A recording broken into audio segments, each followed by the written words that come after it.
Good evening, everybody, and welcome to another edition of Uncut History. As soon as I figure out how to make StreamYards work, what button? Is it this one? Ah, yes, I am there. I am there in the corner. I am there in the corner. How is everybody doing tonight? We got Guilty Gearhead in the chat. We got Wrangler. Hail! Welcome to the stream. So, I don't need to say more. Ideally, I don't need my earbuds for the rest of the night because I think I mentioned in the Confederate Monuments video, I have upgraded my mic skills. So be sure to let me know in the chat if you can hear me or if you cannot hear me. Because if you cannot hear me, well, we got problems. But in the meantime, no matter how I put my forge cap on, it's not straight. This forge cap, I want a new one. Everybody keeps telling me it's fine. The forge cap, I don't like it. I don't like the shade. It's too bright blue. And I don't like it. It never sits right on my head. This is actually the real stream. You're just gonna watch me tinker with my hat for an hour. Yeah, it's real fun. It's real fun. Well, just so you know, I can see Guilty Gearhead has discovered that you can double dip in Rumble. That is right. Second straight week, we are streaming live on Rumble. And if you prefer Rumble over YouTube, you are more willing to go over there and chat. I got it pulled up down here, so I'm looking at both chat. It does look a little small. Yeah, well, you know, them's the deeds. When you're starting out. I got a friend of mine bought me this, and it was already heavily used. Yeah, it's like, no, like, this is me. And like when I turn my head, I feel straight, but the camera's like, no, you're not straight. Maybe I don't know. Let's just look really drunk. Yeah, this is us at the end of the Battle of Chancellorsville. Or should I say, this is the officers at the end of the Battle of Chancellorsville. So it needs to be straight before we continue. Okay, that's fine. So tonight's stream is a very special one, as we are going to be talking about the Battle of Chancellorsville. This week, between April 30th and May 6th, technically, is the 160th anniversary of one of the largest battles of the American Civil War. It's also it's a battle that is greatly misunderstood. In fact, I greatly misunderstood it for many years, and I'm not saying I know it all. I'm not knowing all. The original plan was I was going to do a construction paper battlefield on this battle. I didn't have the time. College, work, a bunch of other projects I got open. Still got to get the Falling Water video done. I just didn't have time. But I did not want to let this anniversary pass without a little bit of a commemoration. So we're going to go through, just hit the highlights of the battle. And there's a lot of highlights. But before we go into the battle, we're going to be talking about something a little more, something far more urgent. And that is what's going on in the Iron Age community with one of our offers. Now, a couple weeks ago on Uncut History, I was very blessed to have R.H. Snow on as a co-host, and I am hoping I'll be able to have her on in future Uncut Histories. It'd be nice to have an on-again, off-again co-host. Unfortunately, this past the weekend before, R.H. Snow's father, wow, sorry about that. R.H. Snow's husband and son, they were in an accident. Both her husband and son are firemen. They were on their way to respond to an incident. And from what I can gather, the truck rolled over. Her son is okay, but her husband is still in the ICU. So please keep your thoughts and prayers with R.H. Snow and her family at this time. All right. And if you want to be able to support R.H. Snow, be sure to go to her Flow page. Should be able to pull it up because I have the windows shared. So yeah, you can go to her Flow page. Be sure to support her. Go for her offer page. I know IronAge.media was taking donations to provide meals for R.H. Snow and her family. I unfortunately wasn't able to get the link. I couldn't find the link before I went live. Should just be the basic PayPal for IronAge.media. IronAge.media only lives a few hours from RH Snow. So if somebody in the chat does happen to have the PayPal link on them, you're more than willing to post it in the chat. I'd greatly appreciate it. All right. So we're going to move over and we're going to look at this dude, and we're going to look at that dude. We are talking about the Battle of Chancellorsville. So we are dealing with an American Civil War battle. It was fought in the first week of May of 1863. We're kind of dead middle in the American Civil War. Just to catch you up to speed, what's happened up to this point? Well, the war starts in April of 1861. When after several states and southern states of the United States of America secede over various disputes, most prominently the dispute over slavery, and they will fire on Fort Sumter. This is going to lead to President Lincoln calling for volunteers to put down the rebellion, and many people thought in the summer of 1861 the war would be over by Christmas. Most dangerous wars to say during war, that the war will be over by Christmas. After many different engagements being fought all across the United States and in territories not officially part of the United States yet. There's some border fighting way out west at this time. By 1863, the two most prominent armies in what we'd call the Eastern Theater are gridlock around the city of Fredericksburg, Virginia. The city of Fredericksburg sits in the Confederate state of Virginia at this time, and it is situated just about halfway from Washington, D.C., the Union capital, and Richmond, Virginia, the Confederate capital. Robert E. Lee took charge of the Army of Northern Virginia. Let's put him back up there. Took charge of it in the summer of 1862, and since then has been able to stop the Union Army of the Potomac again and again and again. Now, I wouldn't say that mythology would have it that he is the greatest leader of all time at this point, the greatest general, and he could outthink every Union commander. I perceive it as a year of good luck. A lot of things were going very good for the Confederates, and a lot of things were not adding up for the Union commanders. One of the biggest problems in the Army of the Potomac was its chain of commanders. Throughout 1862, it was under the command of George B. McClellan, who was very popular with many soldiers in the Army, mostly because of the fact they felt that McClellan was not going to get the soldiers killed. They were not going to be meaningfully sacrificed. They're hearing these stories of a Ulysses S. Grant just steamrolling for all of his men out west. They don't want to go for that. McClellan cares about his soldiers. But President Lincoln is not a fan of McClellan because he is overly cautious. And after the Battle of Antietam, the single bloodiest day in American history, Lincoln gives McClellan the boot, which was not popular with the soldiers, and will replace him with General Burnside. Yes, he has the you might not know him visually, but if I say he's the one with the big facial hair, that's Burnside. General Burnside did not want to be in charge of the Army of the Potomac, and well, it was pretty obvious why. To be fair to him, he had a very good strategy, which was in the winter of 1862, move from Washington, D.C., down to Fredericksburg, cross the Rappahannock River, and hopefully get to Richmond by Christmas. There it is again. War's going to be over by Christmas. Don't say that. Bad things happen when you say that. So, Burnside essentially launched the entire Union Army across the Rappahannock River, almost like it was a micro version of D-Day and the Battle of Stalingrad. First, you had to go to cross this body of water under fire. Then you had to fight street to street. First time I shouldn't say the first time. The first major urban combat in the United States of America. I mean, there are some examples during the Revolution, but they'd be fighting in a city. Nothing had happened like this before in the continental United States. The Union fights tooth and nail, get through the city, and then they have to traverse what was known as Marye's Heights and other ridges west of town. And as one Confederate artillerist said, chicken could not live across that field, which the Union had to attack. Battle of Fredericksburg, decisive Confederate victory. The Union forces are slaughtered trying to ascend the heights. And after this dismal defeat, Burnside will try to do an outflanking maneuver. He tries to get around General Lee.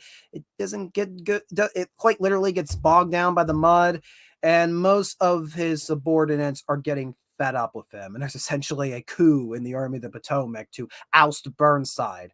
Lincoln relieves Burnside and will replace him with this guy, Joseph Hooker.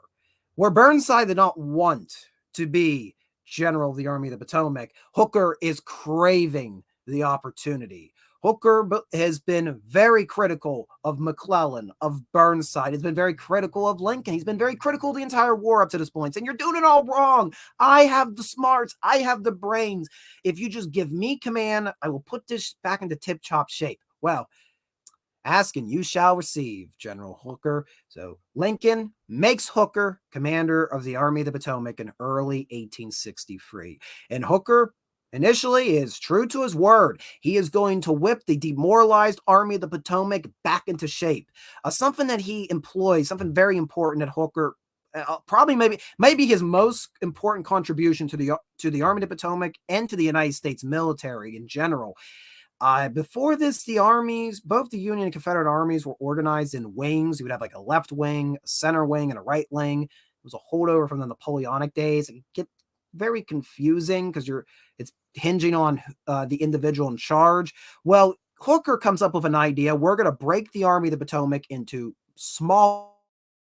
It will be numbered.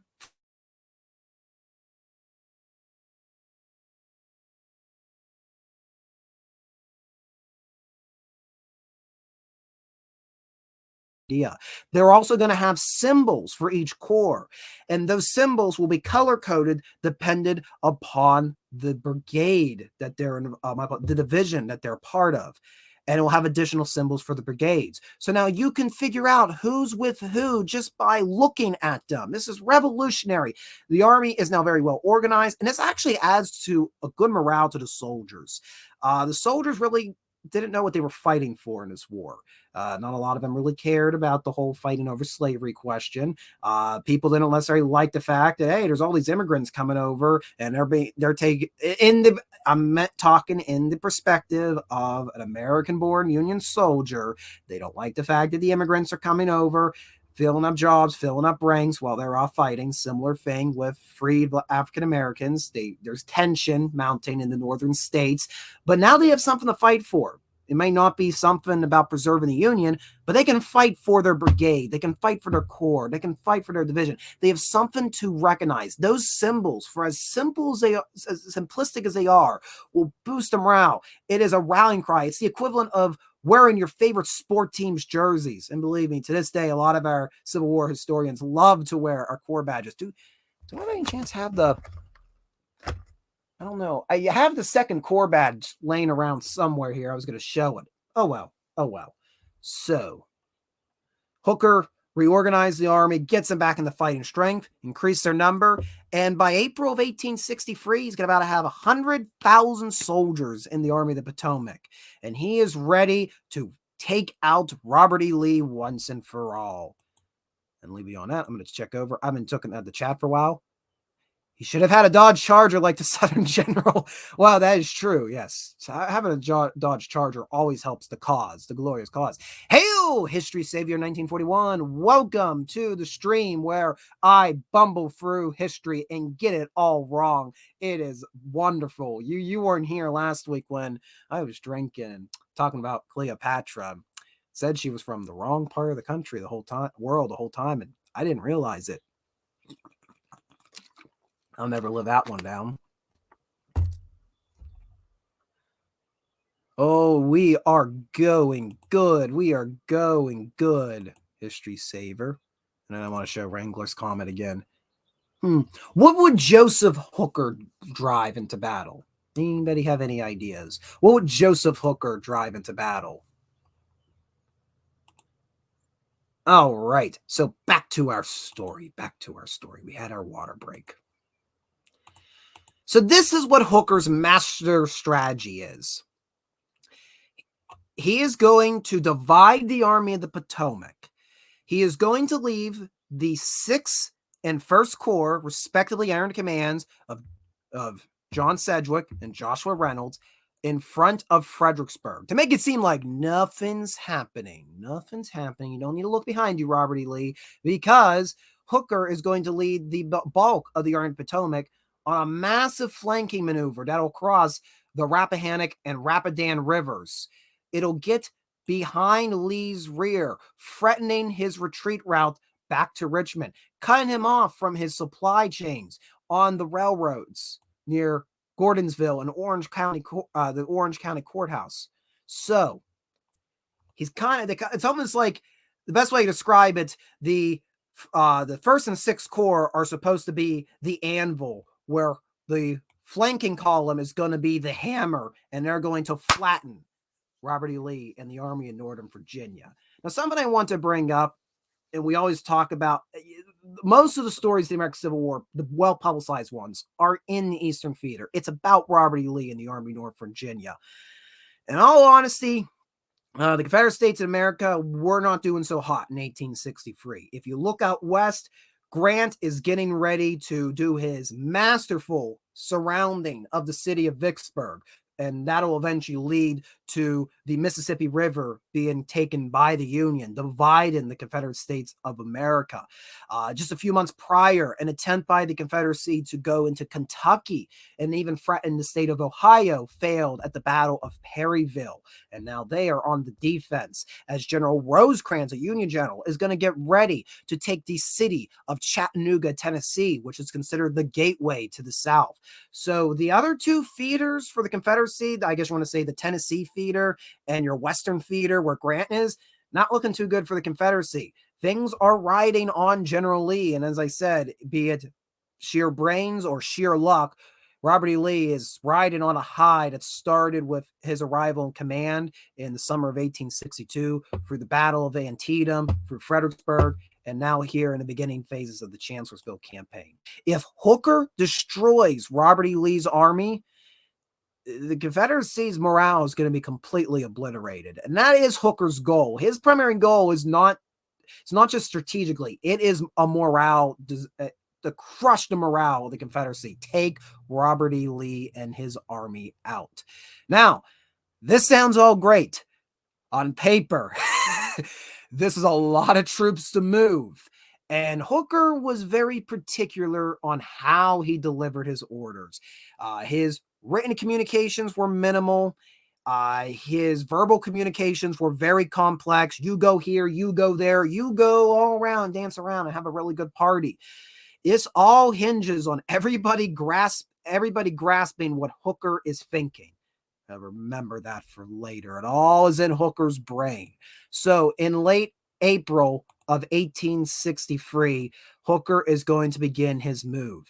And again, to Hooker's credit, he is catching Robert E. Lee off guard. Lee has no idea what Hooker is up to. He thinks Hooker is going to move west and threaten Gordonsville, or is going to go and threaten Culpeper Courthouse. And there is Confederate cavalry out here under the command of Jeb Stuart, our boy, Jeb. All vote Jeb. Jeb Stuart is out here, but there is not a lot of Confederate forces defending the Rappahannock and Rapidan rivers. I've actually read that when the lead Union column arrives at the Rappahannock River, they're gumsmacked. They are in the process of trying to repair this little bridge because Robert E. Lee told them, hey, I'm thinking about going north this summer. We might want to get some bridges over the Rapidan. So they're working on this bridge, and this whole Union Corps just shows up, and the Confederates drop their tools and skedaddle, and the Union are like, hey, free bridge. So the first phase of this campaign moves quite smoothly. Another cool thing to point out, Hooker is communicating through telegraph. Now, he was trying to be very minimal on how much he used the telegraph. He didn't want the Confederates to wiretap, but Hooker was laying telegraph lines the whole length of his march up the Rappahannock River. So he was able to simultaneously communicate with the feint at Fredericksburg, with the advanced column at the Rappahannock and Rapidan rivers to the center of the army. This is 1863. This is stuff you would expect in modern warfare. That is pretty cool. That is pretty advanced. And by April 30th of 1863, Hooker's army is going to approach this house. This is the Chancellor's house. Chancellorsville, one of the great misconceptions of this battle is that Chancellorsville is this village. There's a bunch of houses clustered together like like a small Fredericksburg or like a Gettysburg. While there are indeed farms in the Chancellorsville area, there's no actual town. There's no zip code, nothing like that. It is very simply is a brick house. At one point or another, served as a tavern. I don't know if it was during the war. It was owned by the Chancellor family. They were pro-Confederate, but other people in the area were not so sympathetic to the Confederate cause. Just a few miles down the road from the Chancellor's house, there was the yes, I'm flipping through my notes. Don't judge me. There was the Absalom McGee farm, and Absalom McGee was a Unionist who is believed to have actually helped Hooker's army try to figure out where the rear of Lee's army was during this battle. So something to keep in mind in this area. Everybody's loyalties are divided in the Chancellorsville area. So Hooker is going to arrive. He's going to, sorry about that, my nose got plugged up. He's going to commandeer the Chancellor's house. He's going to put the Chancellor family, made up of several daughters, in the basement. And Hooker will now use this as his headquarters. And let me show you, yes, I know I'm spoiling, but let me show you a little bit what's going on here. So by May 1st, 1863, Chancellor Hooker has advanced over the Rappahannock and Rapidan rivers and has set up headquarters at the Chancellorsville crossroads. And what he is going to do now, he is going to advance down. If my cursor should be appearing, correct? My cursor, I believe my cursor appears on the screen. So I got this. I get so easily distracted, folks, but that's why you really watch. That's why you really watch. So Hooker is going to advance in 2 columns to the east. So he's made his swing around the rear of the Confederate army, and he's now going to do the hammer and anvil motion. And that is going to evolve with 1 column led by General Sykes going down the Orange Turnpike, which leads right into the city of Fredericksburg. And we're also going to have the 12th Corps under General Slocum make its way down the Plank Road. Now, Lee, by this point, has been told by Jeb Stuart that, hey, there's a massive Union army to your rear. They still don't fully figure out what Hooker's doing, if he's going west, if he's going south, or if he's turning east to destroy the army. But Lee decides maybe it's best I about face to see what's going on. So what Lee's going to do, Lee has 60,000 soldiers, ideally, in the Army of Northern Virginia. Keep in mind, Confederate forces were always slim in a lot of these battles. He is going to leave a small body under command of Jubal Early, about 2 divisions worth, on the heights of Fredericksburg to make sure that General Sedgwick and General Reynolds aren't going to do anything funny. And the rest of the Army of North Virginia is going to rush down the Orange Turnpike and up the Plank Road. And on May 1st, 1863, the Union and Confederate columns will collide about 1.5 miles to the southeast of Chancellorsville. The battle is officially on. It's a meeting engagement, chance encounter. We're very lucky that a small slither of the first day's battlefield has been preserved by the American Battlefield Trust. And the 2 generals, General Sykes and General McLaws, actually collide in one of the few open fields in the Chancellorsville area. Something to keep in mind, you probably are noticing this is labeled the Wilderness. There's no other name for the forest around Chancellorsville. It's simply the Wilderness. It's 75 square miles of a new growth forest with thickets. You can't see where you're going. It is deplorable conditions to fight in. And Hooker, at least we assume, does not want to be in the wilderness. He wants to get his forces out of the wilderness so they can deploy in the open fields just west of Fredericksburg.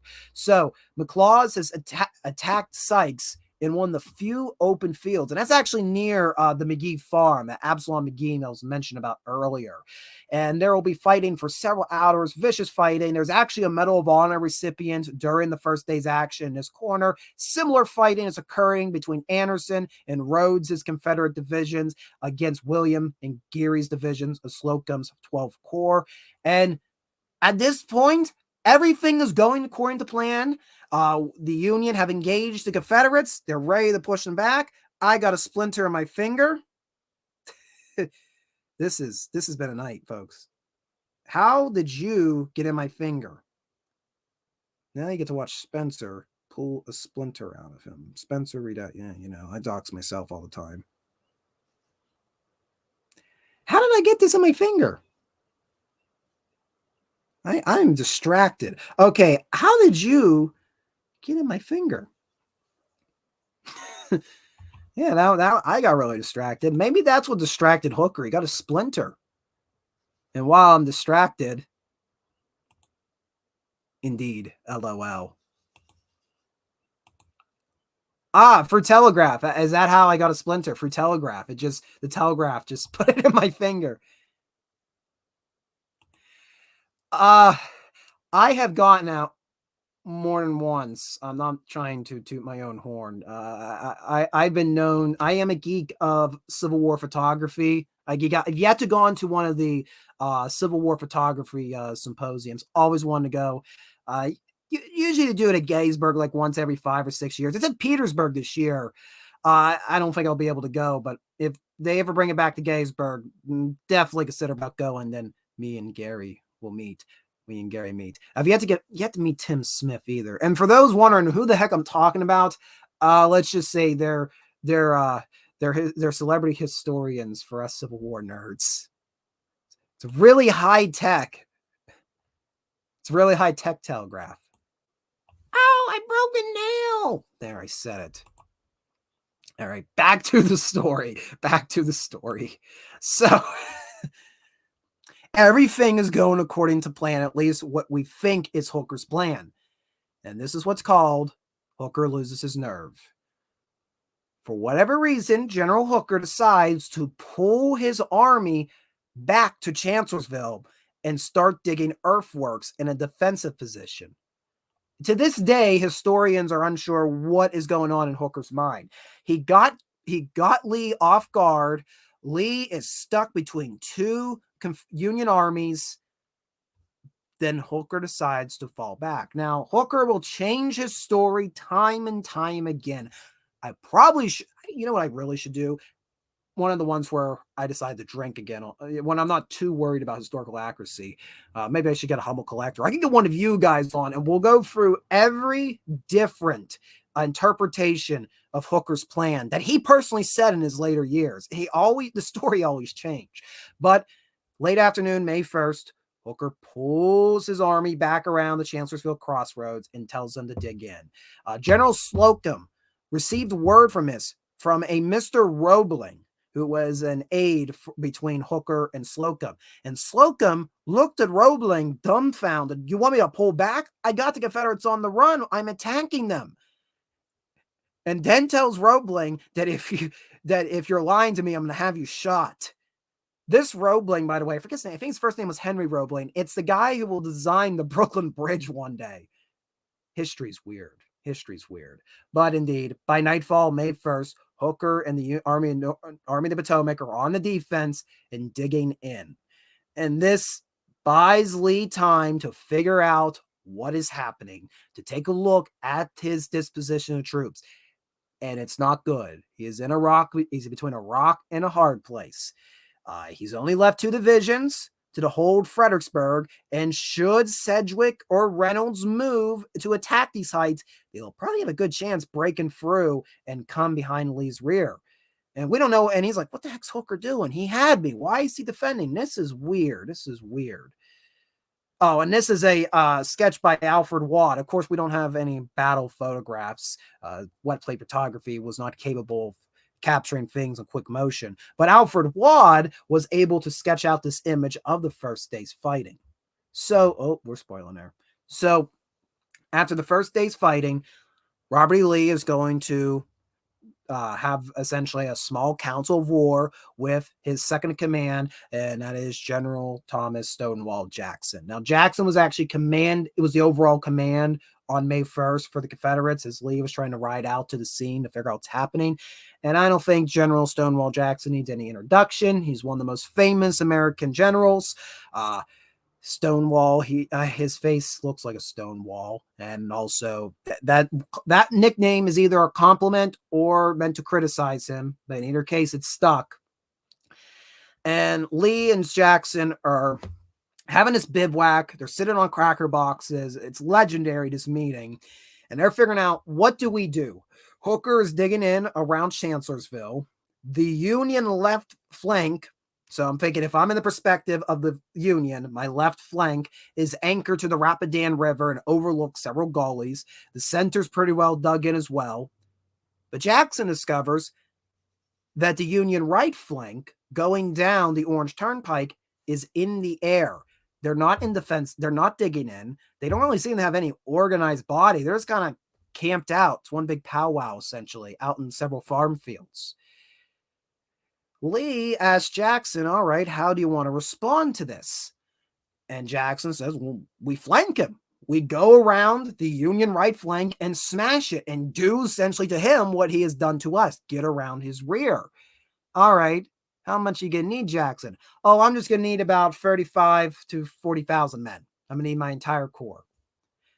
So what Jackson is proposing is that we're going to divide the Army of Northern Virginia again, leaving General Lee with 15,000 Confederates between the Army of the Potomac and the city of Fredericksburg.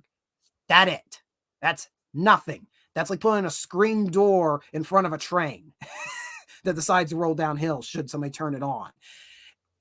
Jackson is going, in order for Jackson to get his entire Confederate Corps around the back of the Army of the Potomac, he's going to have to make a 12-mile march. And Lee does not have good maps of Chancellorsville. And this has always been weird. I was surprised to learn this, that Lee, for all the months he's in Fredericksburg, never bothered to make good maps of the Chancellorsville area. Never considered that this flanking maneuver could happen. So in the dead of May 1st into early May 2nd, we have some engineers running back and forth. They're running with some locals, one of which is a chaplain on Jackson's staff who lives in the area. And they discover some back roads that are not on any official maps that the Union don't know about that the Confederates could use to get around the back of the Army of the Potomac. So on May 2nd, Jackson, early morning, is going to begin marching those 12 miles. His men are told to keep quiet, keep tin from rattling, don't make any noise, and keep up. And it is a very fast pace. And we do know that soldiers were fatigued. So even I think it was like there was at least one or two brigades that had to pull out because they were so fatigued how fast Jackson was moving.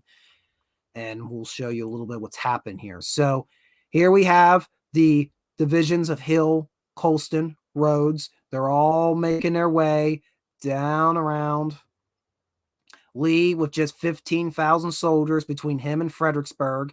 Now, what's going to happen is when Jackson's column gets to a place called Catherine Furnace, there is a little bit of a narrow clearing from the crossroads down, and the forces of the 3rd Corps, commanded by Dan the Man Sickles. He's on the show for the first time. Dan the Man Sickles, the man who could have ruled Spain. Long story. Sickles is going to move down and engage with Jackson's corps. There's some brief fight. There's some fighting around this furnace, and Jackson's corps moves to the south. Sickles reports this to General Hooker. Sickles like, hey, I just engaged with a massive Confederate force. They're moving to the west. And Hooker goes, no, you're wrong. They're moving to the south. It looks like Lee is retreating. He's evacuating Fredericksburg. My plan must have worked. I think you guys can see where this is going. Meanwhile, I forgot to mention that Hooker has recalled Reynolds' 1st Corps from Fredericksburg and is pulling him to Chancellorsville to reinforce his defenses around the crossroads. So now we only have one Union Corps facing off against Early's Confederate division. Food for thought for later. So I'm going to take a breather. Let's see how everybody's doing tonight.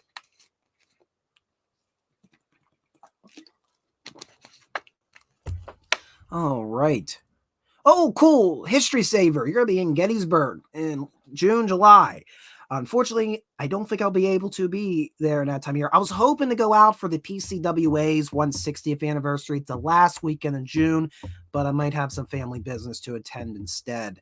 But definitely have fun.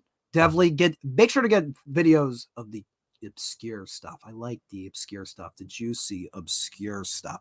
Have you been back to Coster's Avenue yet in downtown Gettysburg? I do have a video on that. That's the stuff I always seek out, the obscure stuff. Soldier on! I am soldiering on. Have you heard of the Battle of the Hemp? What is the Battle of the Hemp? I thought it was because he refused to budge in the face of enemy fire.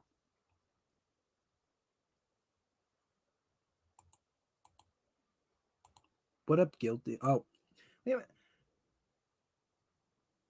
Your camera said you weren't straight? Wow. Thanks, Guilty Gearhead. Thank you for that comment. That's a Rumble comment, by the way. That's a Rumble comment. All right. Back to the action. So here we are. Motorcycle driving past. Yeah, Jackson's riding in on the motorcycles, don't you know? So by late, like mid to late afternoon on May 2nd, Jackson is able to get his entire corps on the Orange Turnpike. And there's some famous, there's more mythological quotes than factual. One of them is that Jackson, who was once a professor at the Virginia Military Institute, will look over to one of his subordinates, seeing that there are several former VMI cadets in his ranks, and will say, VMI will be heard from today. There's another quote, this one probably was said, very simple, which was the order for the advance.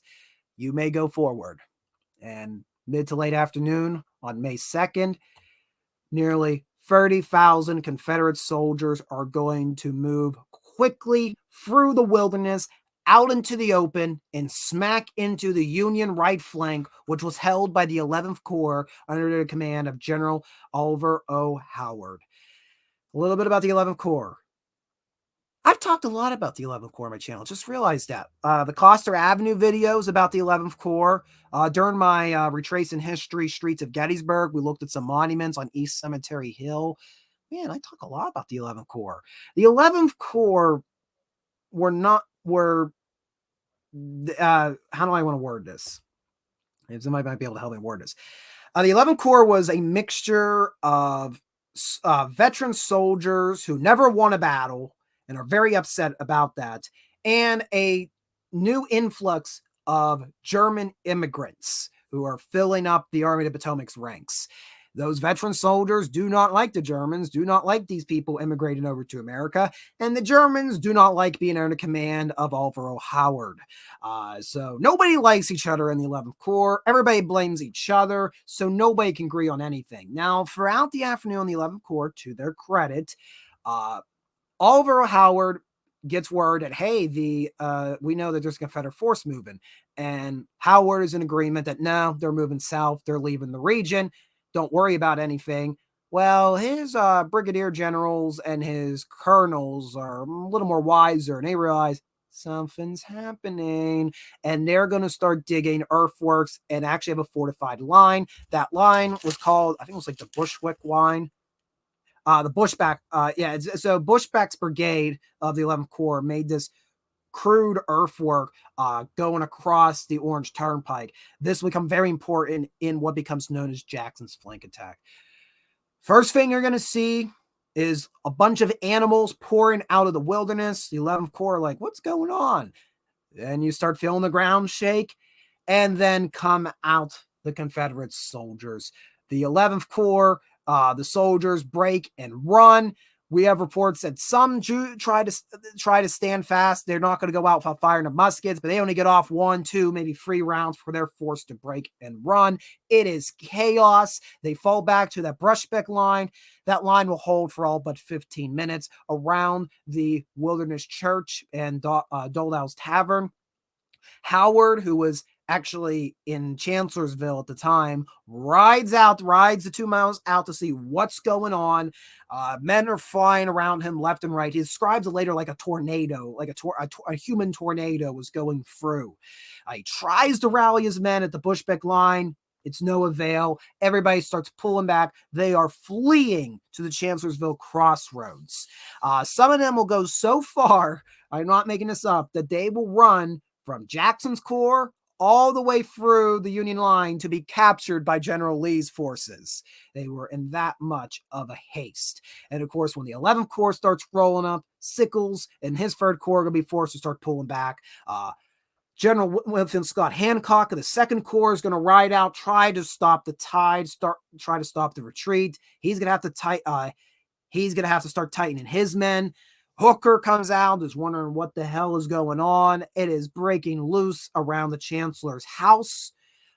But as Jackson's Corps are routing the 11th Corps away from their positions, Jackson's going to pull one of his subordinates, General A.P. Hill, up off to the side and says, we're going to swing to the northeast and we're going to cut the Union off. We're going to cut them off at the fords.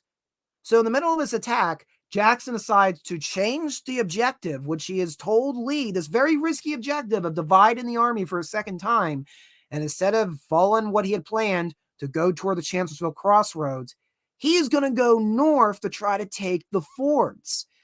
This causes chaos in the Confederate ranks as Hill and the other divisional commanders are trying to tell their commanders, no, go to the north, not to the east, no, to the north, to the east.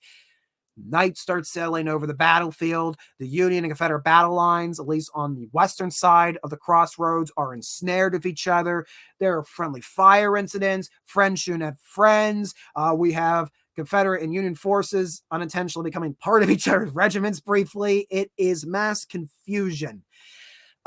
Jackson, wanting to see this through, he wants to crush the army today. He is going to go out with his staff and try to scout out the crossroads. He's very close, and I'm actually going to zoom in where the W is. This is why you have a staff if you're an officer, so they can go out and do the reconnaissance. You don't want the commanding chief. While that may be good for morale, maybe it's good for morale to have the commanding chief doing all the hard work. It can be very terrible, especially with what's about to happen next. And I think some of you in the chat know where this is going.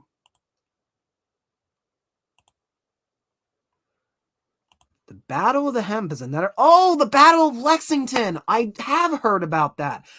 And I've actually been thinking, they're one of the ones, I wonder, the small, I think it's like a state park that runs it. I've been wanting to reach out to them, see if I can get them on Uncut History. I got a list. I got a long list of people I want to reach out to. I just don't have the time to set up interviews this month. But they're one of the ones I want to go out to. Back to the story. So Jackson is riding down another unmarked road, the mountain road. He puts two and two together that this ain't going to be won today. Probably best I go back to my lines. As he is approaching the Confederate lines, members of a North Carolina regiment spot Jackson. They think he's Union cavalry and open fire. Jackson is going to be wounded in the arm. Several of his other subordinates are going to be wounded. They try to shout, "Stop firing, you're shooting at your own men." The North Carolinians think it's a trick and give the command to pour it into them. And Jackson finds himself in the middle of a full firefight, being mistaken as Union cavalry. A.P. Hill rides up, hearing the gunfire. Hill realizes what has just happened, that the second in command of the Army of North Virginia has been gravely wounded, and they got to get him out of no man's land. Our Union artillery is going to start firing on the position when they hear the Confederates firing these muskets. So as this column of officers are trying to get out of the region with a gravely wounded Jackson, they're thrown to the ground at one point. Eventually, they're able to get out of the region. And I've actually been able to see what's reportedly the stretcher that carried Jackson out of the scene. It's, believe it or not, displayed at the Gettysburg Visitor Center. I think they put it in the artifact highlight video a couple weeks ago. Maybe it was on the cutting room floor. Jackson will be taken to the Wilderness Church, where a field hospital's been erected, and his arm will be amputated upon. So that is May 2nd. What have I told you? We've not even gotten to the main battle. Most people, when they know about the Battle of Chancellorsville, they know about Jackson's flank attack, and they know about Jackson being mortally wounded, but usually they brush off the rest of the battle. We got several more days, folks, to get through this. I hope we get through this before the night's over. So, just to recap, May 2nd, General Lee allowed Jackson to make a very risky move by dividing the Army of North Virginia once again to make a flank attack that, if successful, could surround the Army of the Potomac and crush them. Jackson succeeds in causing chaos, but not just for the Union forces, for the Confederates also. He is mortally wounded as a result of this chaos, and on the early morning of May 3rd, the Army of North Virginia is still divided into 3 pieces. While Hooker is now kind of trapped in a salient around Chancellorsville Crossroads, he does have an ace up his sleeve. He's not out. He's not out of the game yet. There's our boy Sedgwick. Let's talk a little bit about John Sedgwick. Indeed, it was a rough day for him.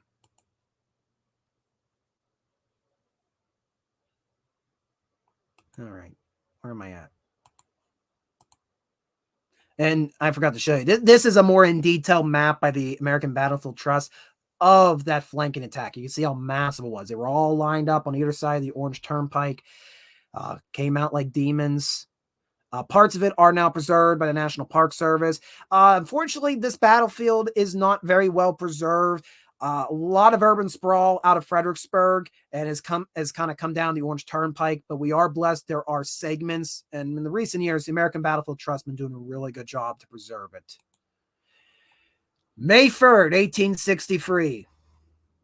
This will go down as the second most deadliest day of the American Civil War, second only to the Battle of Antietam. And you don't often hear about this battle, this particular day.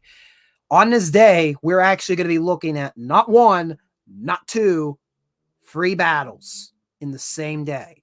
This is what makes the Chancellorsville campaign so fascinating. It's not one battle. Where the Battle of Gettysburg is massive. It's considered one of the largest land battles of the Western Hemisphere.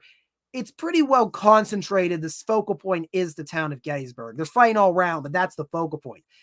Chancellorsville is like a ballet dance of death. Everybody's out flanking each other. They're moving. It is massive. I cannot imagine how Lee and Hooker were able to coordinate. And well, in Hooker's case, were unable to coordinate this battle. So before we talk about what's happening at Chancellorsville, we need to look at what's happening down at Fredericksburg. Nope. I am horrible. I'm avoiding everything. Okay, what I was going to say. Let's look at what's happening in Fredericksburg. You're seeing an image of Marye's Heights, just west. If we are the eyes of the Union Army, we are looking toward the Confederates on top of Marye's Heights, west of Fredericksburg. And about 12 miles behind that ridge is Chancellorsville. This entire battle's been happening. And John Sedgwick is all by himself. Where am I at? I'm everywhere. He's all by himself. He's down here. Reynolds is gone. And he finally gets a communication. He's been waiting for days for Hooker to give him orders. And Hooker gives him a daunting order. It's late May 2nd, early May 3rd. Hooker tells Sedgwick, I need you to take the heights west of Fredericksburg and come to my rescue. That's great, Hooker. Sedgwick only has 20,000 Union soldiers. Now, granted, he's only facing off against about 11,000 Confederate soldiers, but he's facing off against well-entrenched Confederate soldiers in the terrain that led to the disaster at Fredericksburg. Remember I was talking about the Battle of Fredericksburg, December of 1863, earlier in the live stream, where Lee had essentially put his soldiers on the best defensive ground of the entire American Civil War? Well, that's what Early's defending right now, particularly the guys behind Marye's Heights. It's really hard to see in this photo, but if you look at the skyline, there's a stone wall there. That's where Early's men are. Sedgwick got across all this open ground. The entire of the Army of Potomac had tried to do this back in December and failed. How is Sedgwick to be able to do it all by himself? Sedgwick was not at the first Battle of Fredericksburg, so this is his first time exposed to this terrain.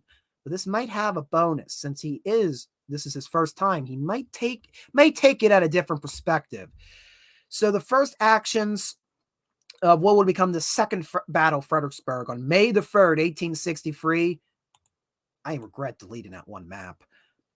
Sedgwick, if you follow my cursor, Sedgwick is going to initially try a left hook. So he's going to try to attack Early along the Richmond-Fredericksburg Railroad. Gets defeated. Then he's going to command General Gibbon, who is detached from the 2nd Corps, to try to traverse the Rappahannock River and attack Marye's Heights from the north. That's the right hook. It's defeated. And then someone goes to Sedgwick and says, why don't we just go up the middle? That idea might just be crazy enough to break Marye's Heights. So what's going to happen is, instead of advancing in a straight line, they're going to form in columns. 4 men abreast in 2 streets that are going east to west for Fredericksburg. And it described these 2 columns like lances piercing the Confederate line. They move very quickly. They're told not to fire. One of the commands is, do not stop until you hear the order to halt. You will not hear that order. They're moving at the double quick up the roads. Early's men are initially able to get off a lot of good hits. The Union bodies are piling up in the streets, but they're not stopping. They're moving. And after several trial and error attempts, they break through the stone wall at Marye's Heights. Early's men are routed off of Marye's Heights. They start retreating. Another larger column comes over these bottomlands and breaks through the remainder of Early's forces along the Telegraph Road. And it's happened. The Army of the Potomac with 1 corps have finally taken the high ground at Fredericksburg. I think. Give them a round of applause. The 6th Corps. I'm not doing this to be mockingly. They did deserve this. Sedgwick, however, was not prepared to succeed like this. He had achieved Hooker's first order, which was get the heights, but it's not early morning. It's noon on May 3rd, and things are not going well for Hooker. Let's look over at Chancellorsville. Look to the west.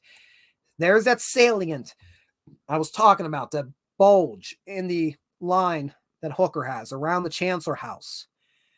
Lee is desperate to reunite his forces.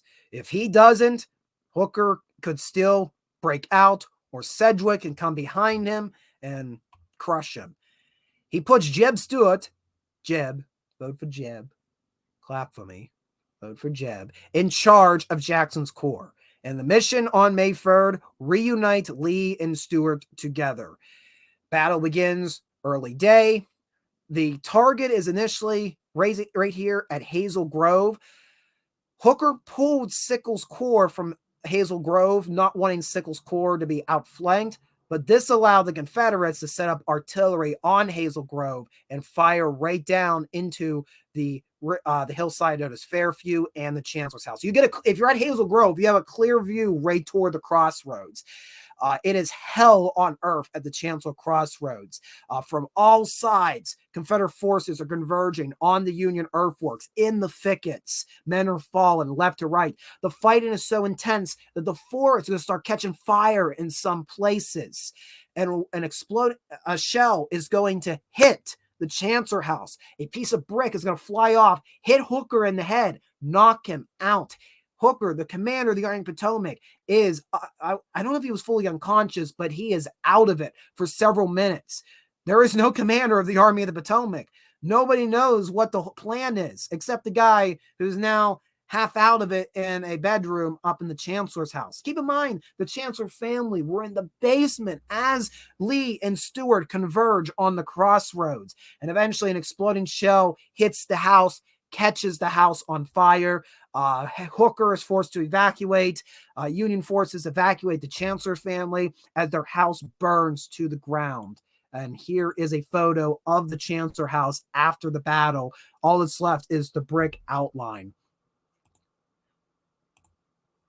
Lee and Stuart are going to be able to reunite the Army of Northern Virginia. They drive the Union Army across the crossroads where Reynolds, Meade, Sickles, and Howard have formed a new defensive line anchored on the Rapidan and Rappahannock rivers.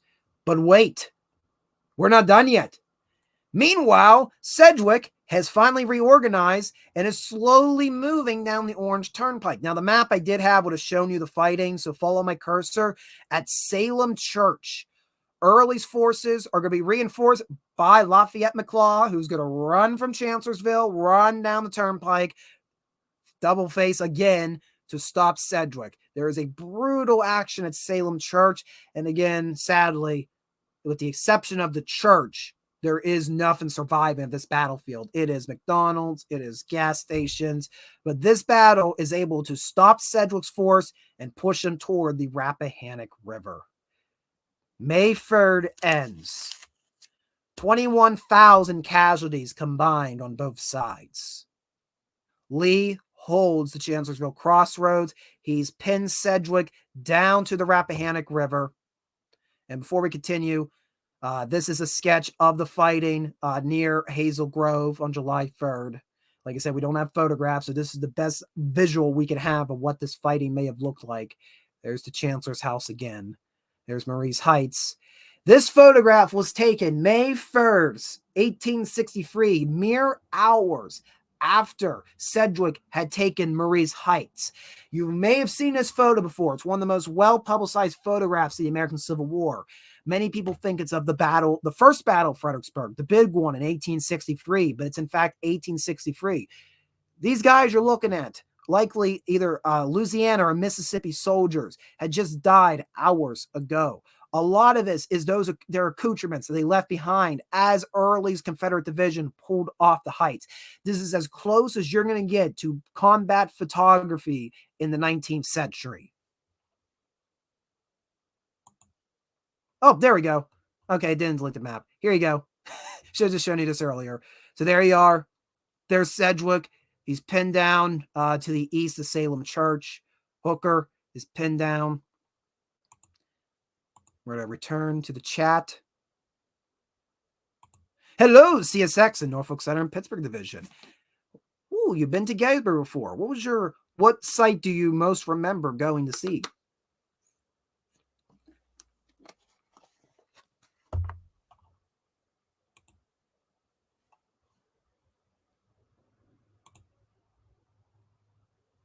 And let's see the Rumble chat. Oh, nothing. I don't think nothing new in the Rumble chat. All right. So, May the 4th, Hooker is on the defense. He's lost the crossroads. His campaign's all but fell apart. And this one last interesting detail. There's skirmishing occurring throughout May 4th, 5th, and 6th along the Union and Confederate lines, but the main battles effectively died down by this point. Hooker is going to call a council of war. All of his corps commanders going to be there. Most overrated one, Joshua Reynolds. Those that know why I'm calling him overrated. You're going to have Howard's going to be there. One-armed Howard. Couch in charge of the Second Corps. Stan the Man Sickles will be there. Sloan, everybody's there.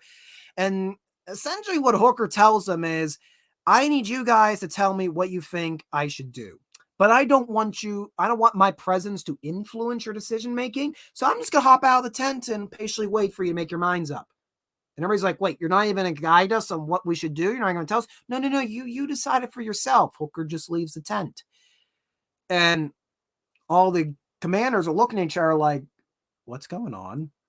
They try to think of something. And after several hours of bickering amongst themselves, Hooker comes back and tells them, oh, never mind. I made up my decision. We're withdrawing. So what was the heck of calling us to your tent? It's just a weird episode. A lot of people point out, and it's probably rightfully so, his minor wound that he received during the actions on May 3rd, remember I said a piece of brick had hit him in the head, concussed him and likely impaired his judgment going forward. So maybe this is a result of that. We don't fully know. But by May 6th, Hooker has pulled the Army of the Potomac back across the rivers, has pulled the pontoon bridges, and the Chancellorsville campaign is officially over. Now, the Chancellorsville campaign is not necessarily the end. It's merely the beginning to the crescendo that will be the Battle of Gettysburg a few months later. It's just something to keep in mind. So, Hooker's defeated. Lincoln is devastated by the news. Another defeat. Just when the Army of the Potomac was being put back together, the most deadliest battle up to this point in American history sends them running once again. But it's not necessarily a great victory. For as much as people hail Robert E. Lee as this being his masterpiece for dividing up the Army 3 times, it came at a heavy price. 13,000 of his own soldiers are casualties, as opposed to 17,000 Union soldiers, which are casualties at the end of this entire campaign. And he has lost General Jackson. Jackson would linger for several more weeks after the battle, but would ultimately succumb to an ailment and will die by the end of May of 1863. Lee is now without his second in command. For the Confederacy, Jackson was already a hero for the Confederacy, was one of those shining lights. And now that he's gone, everybody's unsure. What are we going to do now? How are we going to replace this man? There are a lot of officers that need to be replaced because they've been killed or wounded in this battle. And the replacements are not necessarily going to be the best in the world. Lee is facing a predicament. His army, though victorious, are mauled. And they probably aren't going to survive much longer. So Lee thinks the best strategy is to go back on the offense and go back into Pennsylvania, or try to get to Pennsylvania again. He tried to get to Pennsylvania during the Antietam campaign, didn't work out. But he will in 1863, and like I said, we all know where this is leading to, the Battle of Gettysburg. Hooker, when he gets word that Lee is advancing north, will begin to pursue. And just by the end of June, when he's just a few miles from the Mason-Dixon line, Lincoln will remove Hooker from command and replace him with General George Gordon Meade. Meade, very unlikely commander. Hooker was all about being in charge. By the end of it, he's a shell of his former self.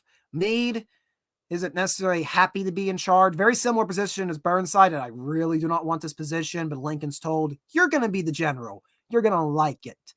But to Meade's credit, he's able to hold the high ground south of Gettysburg, probably learned a few things from Fredericksburg, from Chancellorsville, and uses what he learned from those earlier defeats to lead to a Union victory at the Battle of Gettysburg. Robert E. Lee's army would never go on the offensive again, at least not in a large scale. I'm looking at you, Jubal Early. We'll talk about your invasion of the North someday. Your battlefield's not too far from me. We'll get to Monacacy someday. To wrap things up, what becomes of General Hooker? So the Chancellorsville campaign and later the Gettysburg campaign will maul the 1st, 11th, and 12th Corps so badly that they're all merged into themselves. So the 11th and 12th Corps kind of stuck to each other at the hip. That doesn't go along too well. Slocum and Howard do not like each other, especially after what happened at Chancellorsville. Hooker refuses to be in the same command as those two. Will be very upset when later in the war, when General Howard is made commanding general of the Army of the Tennessee after the Battle of Atlanta, even though Hooker had more experience. And Hooker kind of crossed his arms and bite his lip and would spend a lot of the rest of the war writing about what his plan was at Chancellorsville. And if only this happened, and only if that happened. Like I said, I think we look at this painting, you know what happens to Robert E. Lee in the Army of Northern Virginia. Gettysburg happens, and 2 more years of brutal war is going to happen to all the soldiers in this army. That is the Battle of Chancellorsville, folks. It is bloody, it is brutal. There are a lot of highs and lows, and both sides are greatly altered, I'll say, by this battle. I will not say this is a turning point of the war in the sense that if this had gone this way, this had gone that way, this is the win or loss for both sides. But what this is a very consequential battle, that we lose people like Jackson, that Hooker is taken from, Hooker comes in, there's a lot of good reform for the army that will stick for the remainder of the war. That should be remembered. His reforms up to this battle will stay for the most part for the remainder of the war. So he does lay the groundwork for Union victory, but it will not be him to lead. It's a very consequential battle indeed. There we go, back to chat. So, how many times does General say, "May the 4th be with you"? That sounds like something Jackson would say. "May the force be with you" as you go off and try to achieve this flanking attack. Please mind the North Carolinians. Now, before we wrap up, I am going to make a little shout out. Wonder, can I make a poll?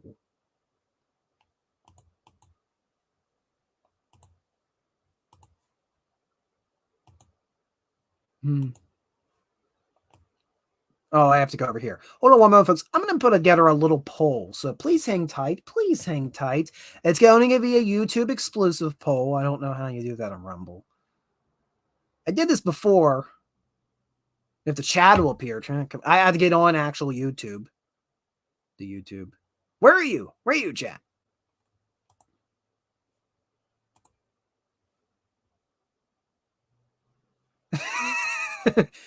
Are you ready for the Juba early? Is it Juba Early that's a character or is named after something in Firefly? Ah, here we are. Engage with the Ardians. Ardian. You're the Ardians now. That's a new word I just created.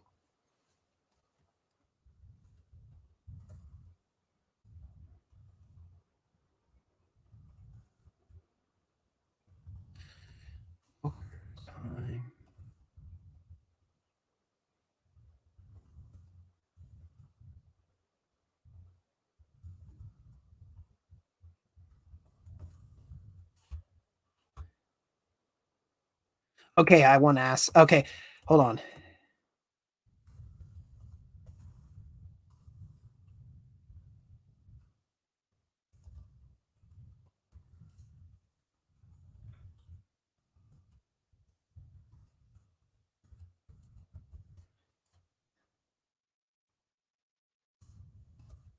I know I'm boring, dead air. You're all running away. Hold on. Would you remember that?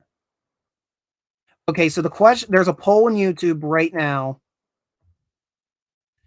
and the question is, would you, after all that you've heard today, would you remember the Battle of Chancellorsville as Lee's masterpiece or Hooker's great failure? What I mean is, who was more successful or more failing in this battle? Is this battle a Confederate victory because of the wits of General Lee, or is this battle a Confederate victory because of how much Hooker bungled this campaign? I'm asking you right now. So that is going to be in the chat, on the YouTube chat. Please be sure to consider to responding, and we will get back to that at the end of the stream. But we're not quite done yet. We're not quite done yet. Not quite done yet. So back to the stream. So one little thing, we're winding down, and my goal on this channel is also to build a healthier culture, be it through historical education or be it through shilling great graphic novels and books and shit like that. So every week we shill a piece of the Iron Age. And this week we're going to shill something that I found out about a few weeks ago through a Drink with Crazies weekly Wednesday stream. And that is Amaranth Angel's Wilted Flower.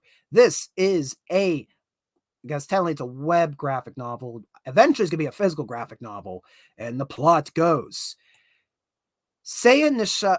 Wow. Can't even mispronounce that. Seiya Nishizawa is a starfighter pilot prodigy from a family of ace pilots.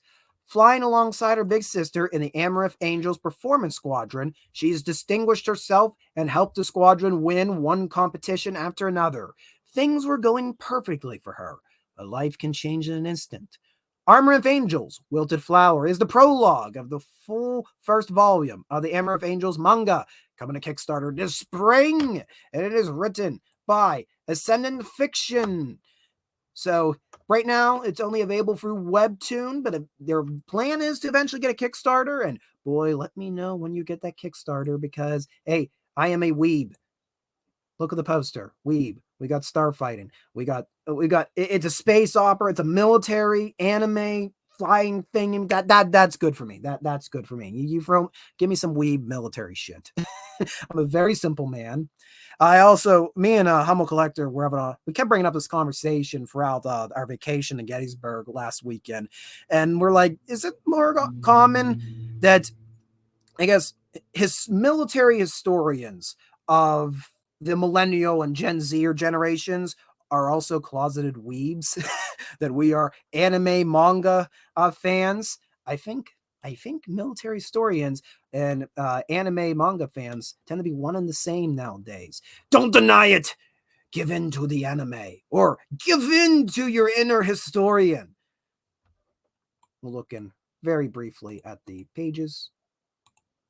Let's go back to page number uno. And remember, this is a manga, so it is meant to be read right to left. My name is Seiya Nishizawa, and I was a starfighter pilot. It was the year 2265. Earth had been at peace for decades, and humanity had begun its expansion to the stars. Got her, just 2 more to go. Acknowledging, Kuma. Tracking the last of them now. They're heading your way. When you and little Nisha engage, split them up, and I'll take one out. After an alien invasion, false alarm, and with no way of knowing what else was out there, humanity needed to advance its starfighter technology.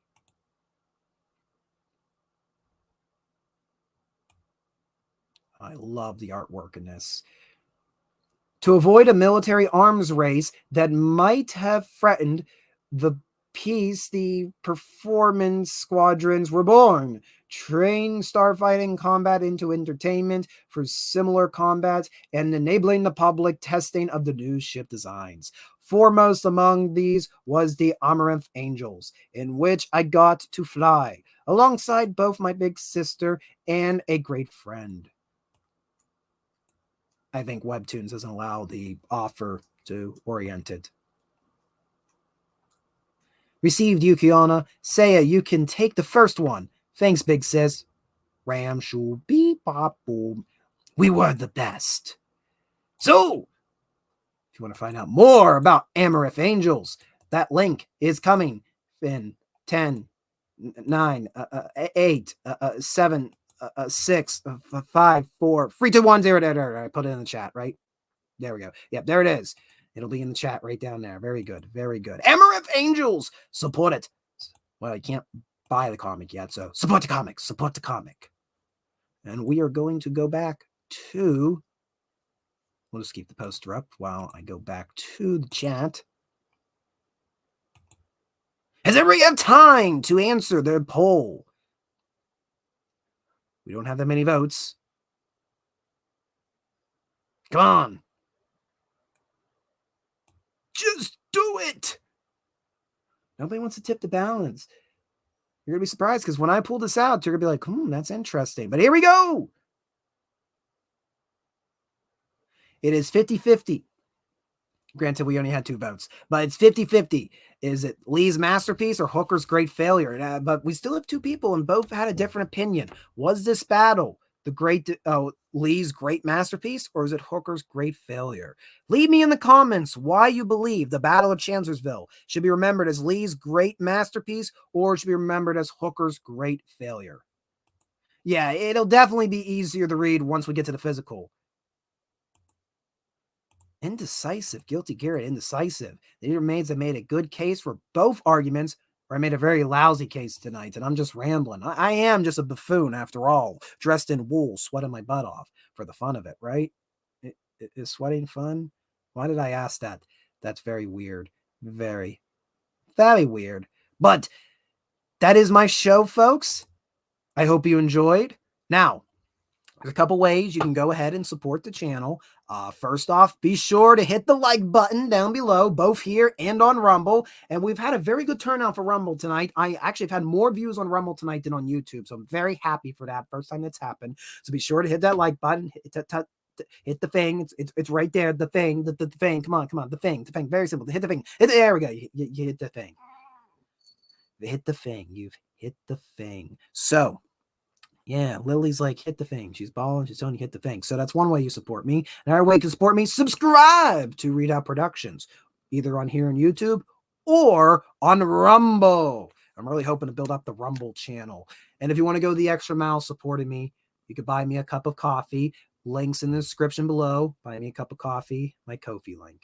Well, I hope you guys enjoyed the stream. I had a blast. This was one of my favorite ones to do. I love the Battle of Chancellorsville. While it's not something I have a deep knowledge on, like I said, it's a very fascinating battle to me. One of the most consequential battles of the American Civil War, of all of American history. So we're at the end of the stream. You know what this means. The music is playing. The music is playing. The final show of the evening. All right, here we go into the after party. I learned something today. You learned that you get telegraphs, you get splinters for telegraphs. That's what you've learned today. Very good. Very good, Wrangler. All right, guys, that's the show. Thank you for watching. We will see you next Thursday, 6:30 p.m. Yes, Raven, you got here just in time for the end, but you can watch the recap from the beginning. That's what's the power of the internet. On here on Rumble, be sure to catch the recap if you're not going to see this full stream. Next stream will be Uncut History number 12. It's another preservation shout out. I can't wait to see you folks then. New episode of Retracing History coming out this Saturday at 6 p.m. Eastern Standard Time. Enjoy the rest of your day, folks. And John A. Douglas should still be streaming. If you need a new novel for your collection, be sure to head over to the Author Outpost. They're doing single boost tonight for Immortal Rising Comics. That's it. I'm muting.